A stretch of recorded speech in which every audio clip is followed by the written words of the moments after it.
Dans la description que nous fait Paul de la vie du croyant encore asservi à la loi et qui cherche à l'accomplir, il nous signale 3 états d'âme que caractérisent bien 3 mots: la chair, l'effort, la captivité. La chair, en annonçant « Je suis charnel, vendu au péché. Le bien n'habite point en moi, c'est-à-dire dans ma chair » Romains 7, 14, 18. Pour comprendre le mot charnel, il faut se souvenir de ce que Paul écrivait aux Corinthiens. Pour moi, mes frères, je n'ai pu vous parler comme à des hommes spirituels, mais je vous ai parlé comme à des hommes charnels, comme à des enfants en Christ. Je vous ai donné du lait à boire, et je ne vous ai pas donné de viande, car vous n'étiez pas en état de la supporter. Et même présentement, vous ne pouvez pas encore parce que vous êtes encore charnel. Car puisqu'il y a parmi vous de l'envie, des dissensions et des partis, n'êtes-vous pas charnel et ne vous conduisez-vous pas à la manière des hommes 1 Corinthiens 3, 1, 3. Paul se sert de ce terme à l'égard des chrétiens qui, tout en étant régénérés, ne s'étaient pas encore entièrement abandonnés à la direction de l'esprit pour devenir spirituels. Ils possédaient bien le Saint-Esprit, mais ils laissaient encore prévaloir la chair.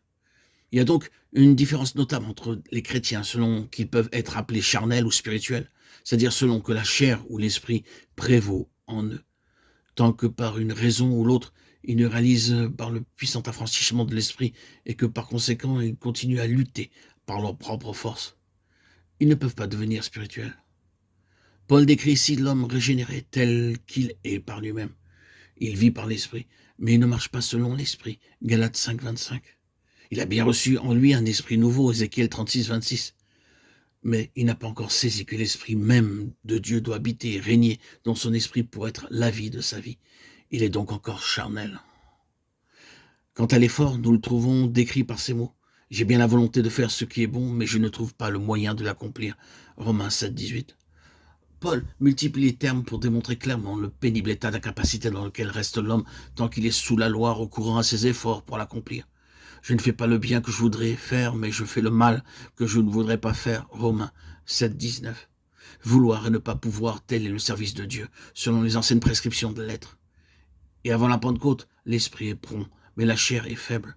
Matthieu 26, 41.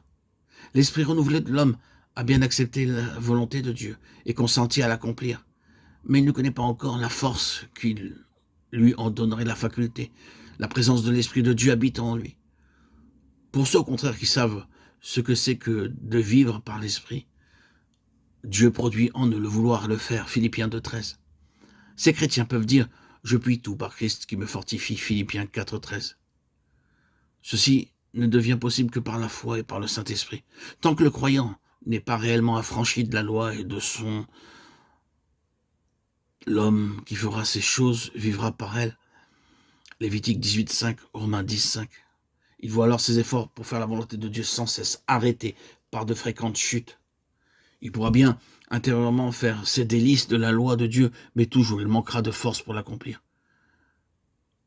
Ce n'est qu'en se soumettant à la loi de la foi qu'on peut vivre et faire ces choses. Romains 10, 5. Parce qu'étant affranchi de la loi, on se trouve uni à Christ et que par le Saint-Esprit, Christ fait porter des fruits pour Dieu. Romains 7, 4. Quant à la troisième expression, la captivité, elle se trouve dans le verset « Je vois une autre loi dans mes membres qui combat contre la loi de mon esprit et qui me rend captif sous la loi du péché qui est dans mes membres. » Romains 7, 23. Ce mot captif ainsi que cet autre mot vendu au péché éveille l'idée d'esclaves réduits en servitude qui n'ont plus ni la liberté ni la force de faire ce qu'ils veulent.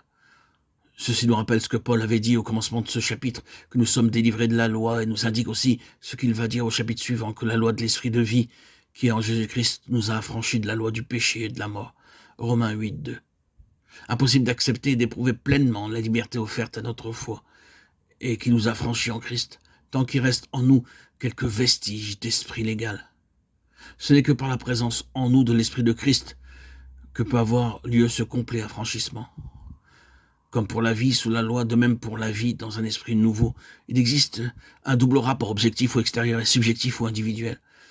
Il y a une loi au-dessus de moi et en dehors de moi. Et il y a une autre loi, celle du péché qui est dans mes membres et qui reçoit sa force de la loi objective ou extérieure.